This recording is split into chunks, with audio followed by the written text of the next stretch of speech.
Good morning to everybody.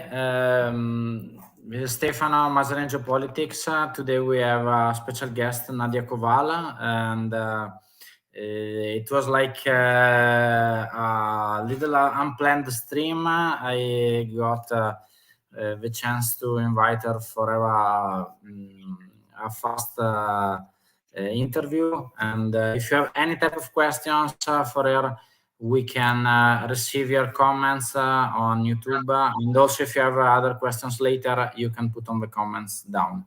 I already put all the information about Nadia in the description. I will update with some links later, so if you have any chance or questions, please ask. Thank you, Nadia, for your time, and just to begin, I had like some general questions about like the actual situation, and what is your opinion about what happened yesterday in the European Union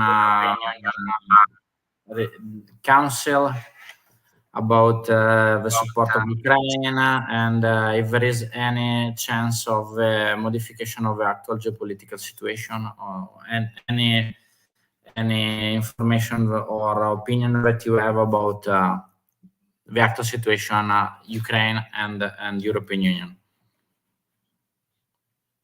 Well, I must say that probably the current situation is best described by the dynamics that we have in the last day, because we have quite wave of shellings yesterday and especially today all throughout Ukraine after the so-called elections in Russia. So we see the emboldened regime which tries to attacked the energy infrastructure that has more or less survived winter, and actually now we are suffering from quite an important attacks and infrastructure losses. So the point is that we all know that the year 2024 would be a kind of a decisive year for the war, and in my opinion, like these attacks have started a very crucial period, a very crucial month to see in which direction the war will go. So it entails all the sides that we are actually now discussing, first with intensive fighting all throughout the front, then very important, of course, decisions in the European Union on the negotiations over the future membership, over the agricultural policy, or the overall support, military or financial, to Ukraine, over again the American support or lack thereof in the wake of American elections. So we are entering a very interesting period. Not that there two previous years have not been interesting, but now it is intensified, and I would say more decisive that it could be at some other points. If I can share with you, I had like stream last week with some friends, and we were talking about also an interesting data that came out from this database that it's called CIPRI, and it's something that I was not expecting about. I can share with you so we can see. It's about like the export of weapons. And it was very surprising for me that from 2013 to 2023, the Russian export of weapons collapsed, and now the biggest exporter of weapons that had in 2013. Now the Russian Federation, it's only sixth. And we can see in this graph that the collapse of the export started in between like 2014 and 2022.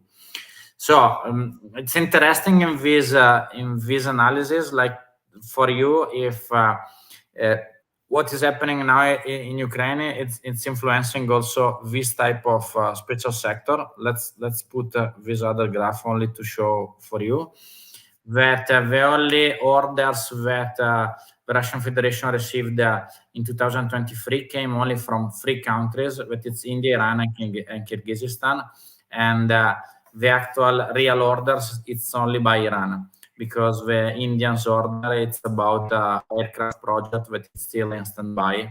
So do you think that the war in Ukraine, it's, let's say, damaging also this sector for Russian Federation?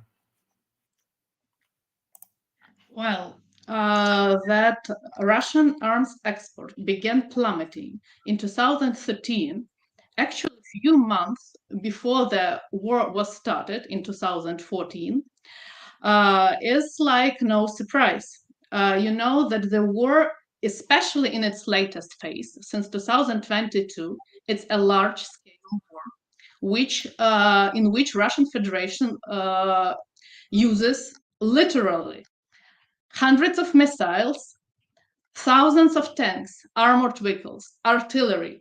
So the thing is, they have been amassing all this technical equipment because they were simply preparing for full-scale invasion. So Russia, since 2008, is in a state of certain military rebuild, military reconstruction, investing huge money into military industrial complex. And now is the moment where this should all pay off. They are not only stopped exporting too much weapons because they need it here in Ukraine. Like the number of shellings, the artillery shells that are used daily is mad. Can't export anything. Indeed, they are importing shells from Iran, drones, for instance, and shells from North Korea. And I don't. And from other countries. So they literally, yes, as your graph has shown, they have very little customers left, like India. There have been some long-term contracts. They can't get themselves out of it. And the thing is that actually they now need all these things for war. So let's say the situation as of before 2013 and of now is the situation of different needs and the situation of different policies. Once again, the full-scale war is a full-scale war. It demands huge numbers of arms. And of course, other countries are exporting much more freely to different countries on the world. Like, for instance, we in Ukraine, you know, we are very suffering from the lack of armaments. And some armaments that we would like to get, some armaments that we would like to buy, and often these other contracts with other countries in the world is just stand in the way, because like it's not like we have all these arms coming here. We own the market, which functions by different rules. So when Russians pour everything they have into the war, we are struggling to secure the arms like to defend. It's very interesting for me also that I was not an expert about weapons and ordering. Like my focus is more about economics and foreign policy. But I was checking like this other graph that I want to share with you. That it's very interesting because the orders were not correspondent to the deliveries. So if we can check like the delivery of Russian weapons to foreign countries, let's say in this case it's like only China. The last delivered weapons were in 2015. So it's very interesting that, as you said, it was like and only an internal demand, but economically, if you're not export weapons, you are like reducing your foreign currencies. And also in this, I wanted to share with you and maybe discuss. This is like the graph, the source. It can be seen from the description. It's called CREA. It's an analysis that it's made every 2 weeks. This is updated end of January, but it's the same also February and March. And we can see that like the pipeline gas, it's completely collapsed because 80% of this pipeline went to Europe. And now the only 3 countries that are importing in Europe, it's Czech Republic, Slovakia, and Hungary. And this is interesting because all of these pipelines, it came through Ukraine. And it's interesting that the only president that was congratulating with Putin about the election was Orban, that is like a client of Russian Federation. And how long you think that economically could be sustainable for Russia to maintain the state of, let's say, large-scale war with Ukraine without damaging visibly, let's say, openly the internal Russian Federation market? Because in this graph, we can see that from the top peak of revenues, it was 1.2 billion day of revenue, and now it's about 700. So it's huge different, half a billion more or less of revenue every day, like from oil and gas and export. What do you think about it? Well, I'm not the economist, so I will speak mostly from political science point of view. The thing is that the first year of the full-scale invasion, with the effect of the sanctions, with the effect of restructuring this energy trade that you have just been showing to us, with the fact that Russia has now enough money on the internal market to invest, for instance, in the military-industrial complex, they have the economical effect that helps them actually keep the economy running. But in the long term, it of course is unsustainable, and we can see the first signs that indeed redirecting the energy trade to other markets in the current situation is difficult, and you will not be able to get this huge revenues that you had before. And without the access to technologies and different things, of course you can circumvent sanctions to some part, but you can't circumvent them totally. So as I see it, it would be more and more problematic for Russia in the years to come. In 2025, already definitely, not sure by the end of this year, but starting with next year, the war and the restructuring of economy that it has brought about will become more and more problematic for maintaining like internal stability and level of life where it's still not drastically different from what it has been before the war.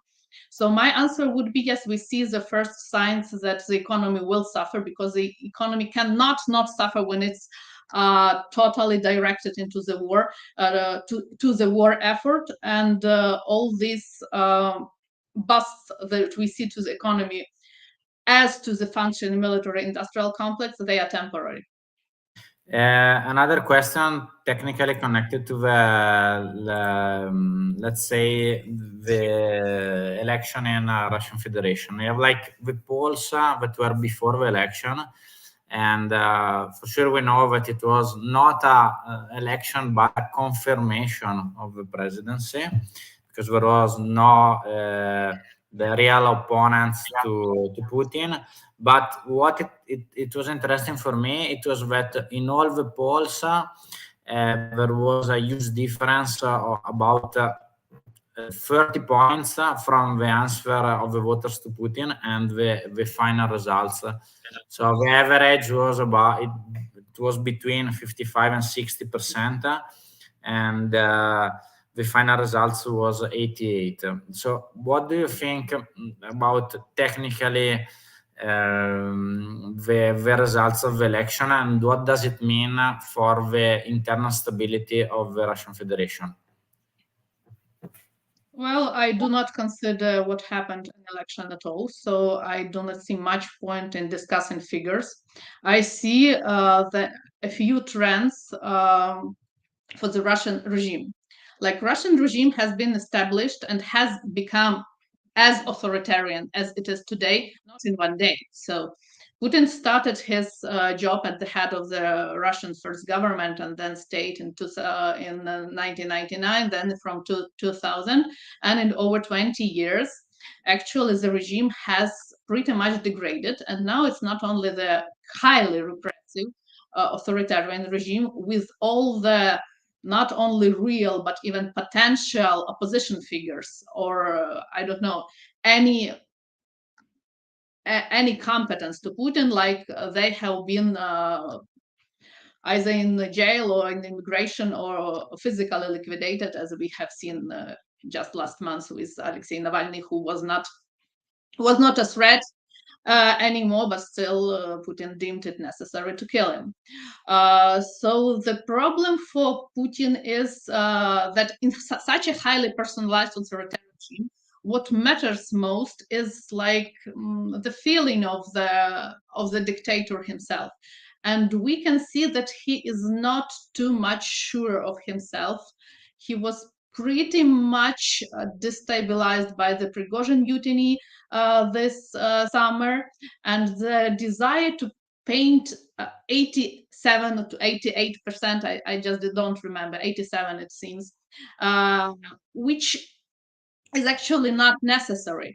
He could have gone with like 60 or something, means that he needs some additional legitimation from these numbers, and to his sense that probably nothing is as stable as it seems. He's very nervous, like he didn't even bother to put some credible competitors into the elections, and this poor Davankov guy, he is pretty terrified that he has got some share of votes, for instance, in international polls. So it's difficult. I think if Putin is now afraid of some instability, it would be something from the internal circle, certainly not from the higher masses, so from the wider masses of population, because like the protest potential of the Russians is actually quite low at the moment. So he would like to prove himself from people in his immediate entourage, and I think we will see more of that in the months to come. And about like technically the actual situation in Ukraine, let's say I have a lot of friends both sides, so I'm trying to asking what could be a solution, let's say an exit strategy for this, let's say, war for both sides. Economically, we already agreed that it's like not sustainable in long term also, and can generate a degradation in long term in the Russian economy. But what do you think could be a compromise that could be achieved between the two parts? Because I'm still not understanding, talking with a lot of Russians, what could be a compromise for them. Or an agreement that could be made with the Ukrainians. What do you think that could be possible for both parts to agree in a compromise to stop the war? I don't know. Do you read Dmitry if Medvedev it's on possible Telegram? or not? I think I want to ask if you read Dmitry Medvedev on Telegram, the former Russian president, who actually. Okay, No, Nadia, it's like I read Medvedev, but for me it's more like it's not connected to politics. It looks to me more like meme. So I don't know, like the real position. It seems to me like bad boys get like a good cop, bad cop. That Medvedev, it's more like shouting, and saying like not real position applicable to the He's reality. in a very real position, but in the most radical form that is possible, that Putin does not allow himself to say. So he has Medvedev to shout out all these things. So the problem here, I think, in the analysis is that many external observers try to analyze the war through rational decision making, like war brings, I don't know, economic losses, war brings people loss, and so on and so forth. Like, this does not enter into Russian calculation at all.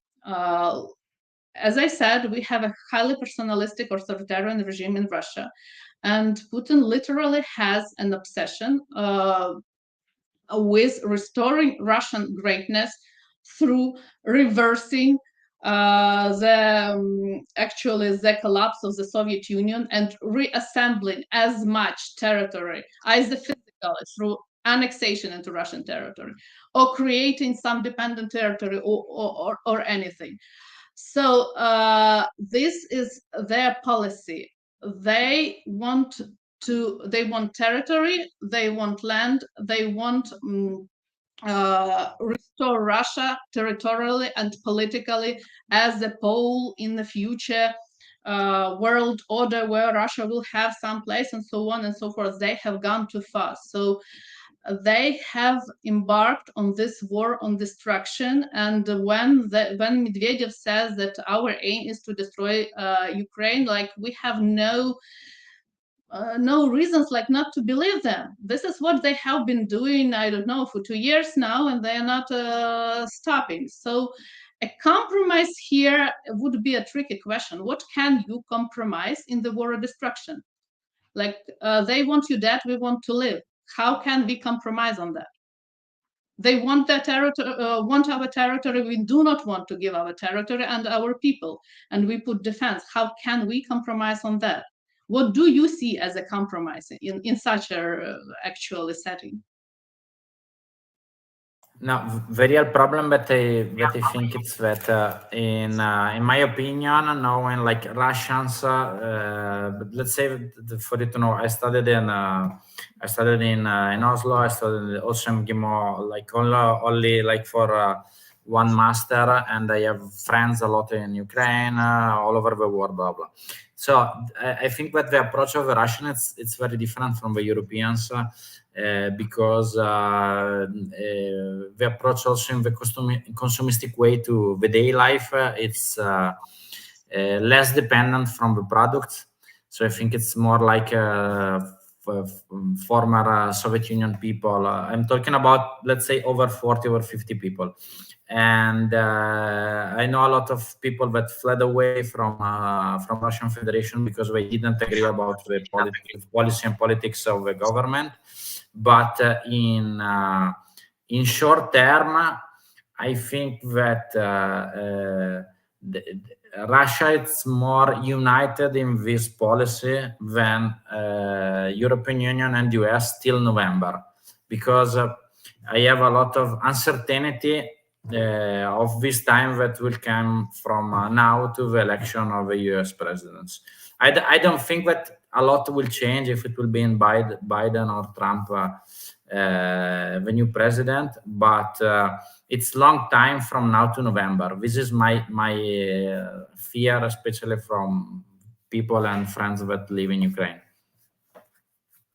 Okay, but what would you consider as a compromise? The main problem that I see is that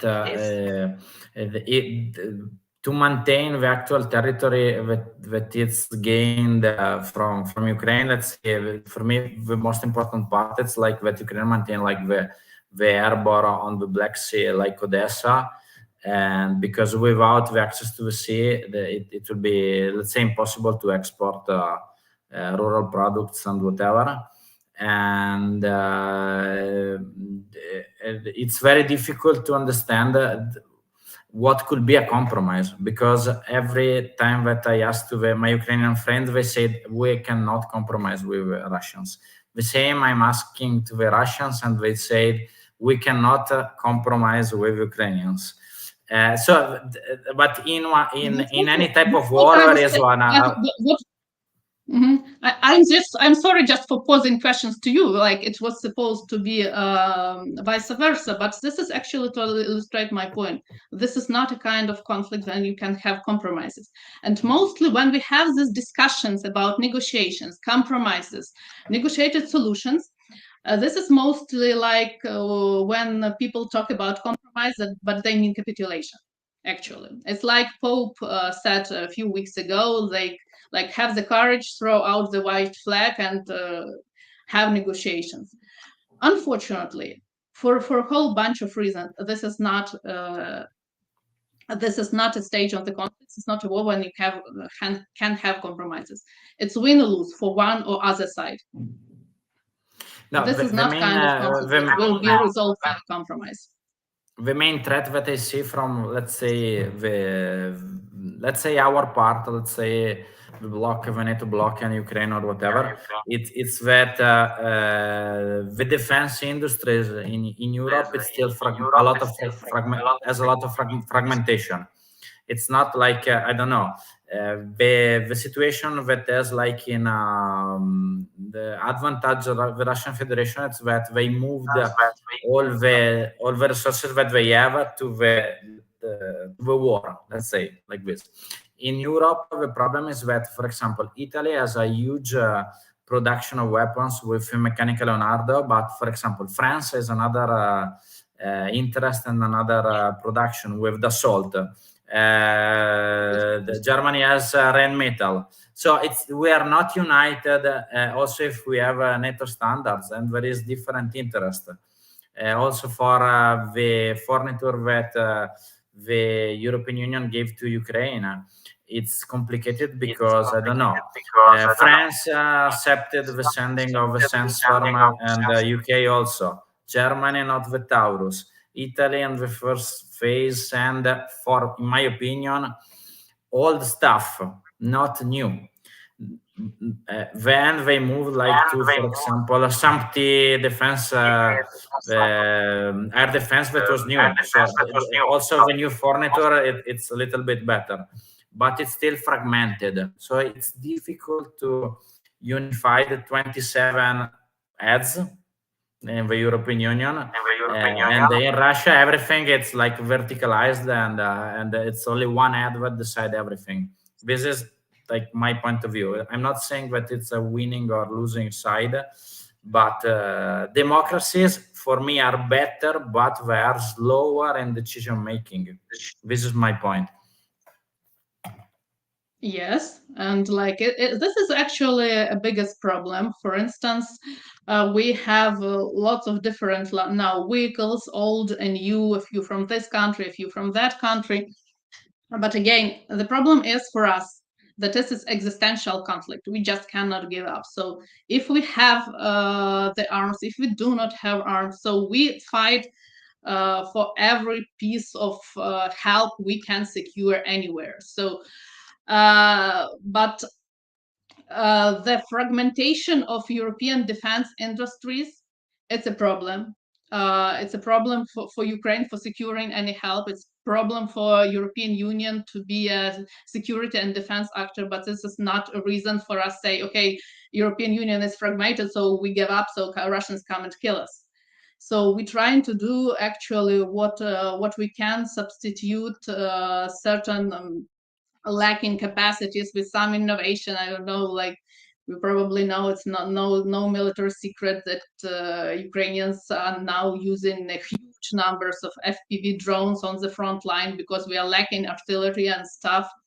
And yes, we have this problem that we need this support, which is still fragmented. We still have not secured the American support for 2024 due to this pre-election fight in the Congress. We have very different views, for instance, with Chancellor Scholz on the long-range missiles. Can we get them or not? Should we actually hit the Crimean Bridge or not? We have the whole range actually of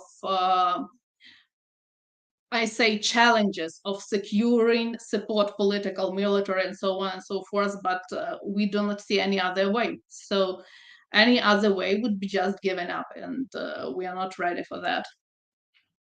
Okay, if I can add something of what you said, I was discussing with my coordinator of my group when I was in studying in Gimmo.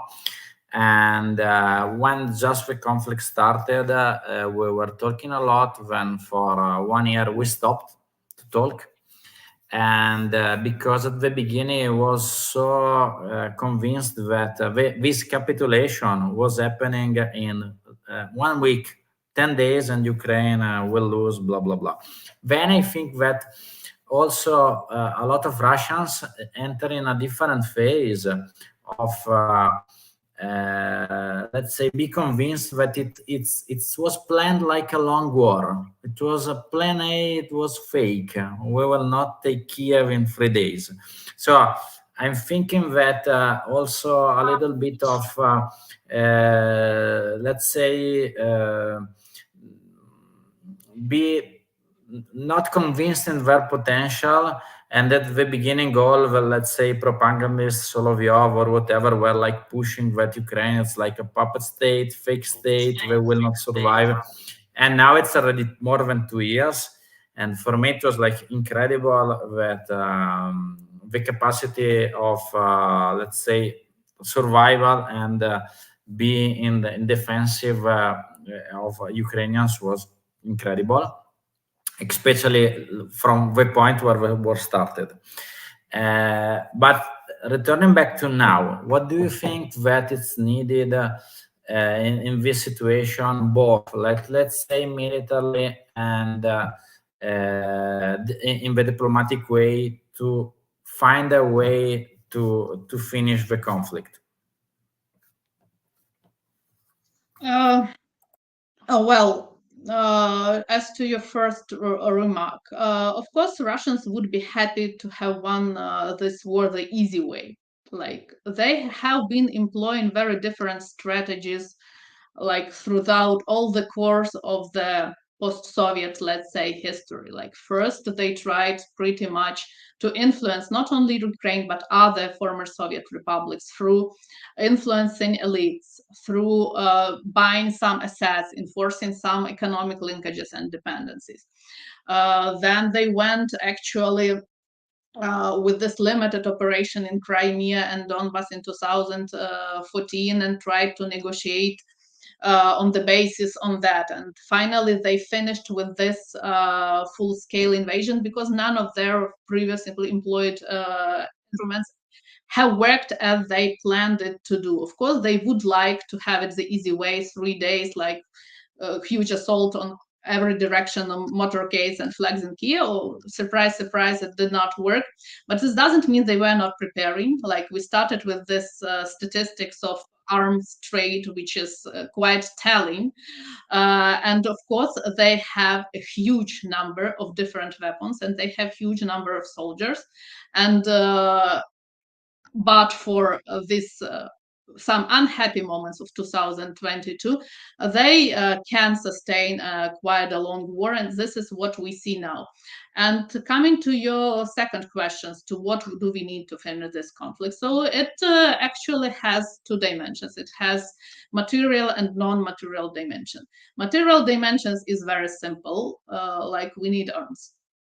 We need arms, we need people, we need the right arms in the right place at the right time. As you know, much of the arms procurement has been too little too late and didn't influence much on the situation of the battlefield. But in the terms of politics, and which is actually more important, we need more desire to win this war, I would say. So we have actually now a paradoxical situation in the United States, who has been since 2022 by far the greatest supporter of Ukraine in terms of military support. But politically, we have there, I would say, again, from Ukrainian point of view, quite a troubled vision that we should help Ukraine but not escalate the conflict. So, and this translates into different political pressures, different decisions on which arms do we give and which arms we would probably not give. What can we do in this conflict? Can we transfer the conflict to the Russian territory and so on and so forth? And this is problem not only for the United States, though the United States, as the biggest provider of military aid, is hugely important, and currently we are still in the deadlock in the Senate, and we do not have this money for the year 2024, but also for the other states. And we see even again in the European Union, which is no surprise, but there are very different positions on what should be done in this war, how this war can or cannot be won, what can we, again, coming back to our eternal question of the compromise. So without the general agreement of what would our partners in the Western countries would like to see here, it would be very difficult to move, because winning the war needs like winning mindset. Let me put your last question about, let's say, geopolitical position of Ukraine with partners. I wanted to share, like, fastly one tweet. Let me try. Okay. This one about Narendra Modi, the president of India. And there was a lot of rumors of like a separate invitation of Modi for both like Zelensky and Putin in a different meetings to have such a kind of I don't know, not negotiation, but a discussion about peace or ending the conflict and whatever. What do you think that could be a real negotiator that can be, let's say, a trustee between the two parts? That it's not European Union, USA, or China, or whatever. Could be India, like this partner, that could be a good one for be trusted from both parts, or no? I would say two things. First, currently, and not only now, but before, there is a huge fight for influence globally. Actually, for the positions of people and countries who are not from the West and who were not the traditional allies of Russia, on what position do they take regarding the war?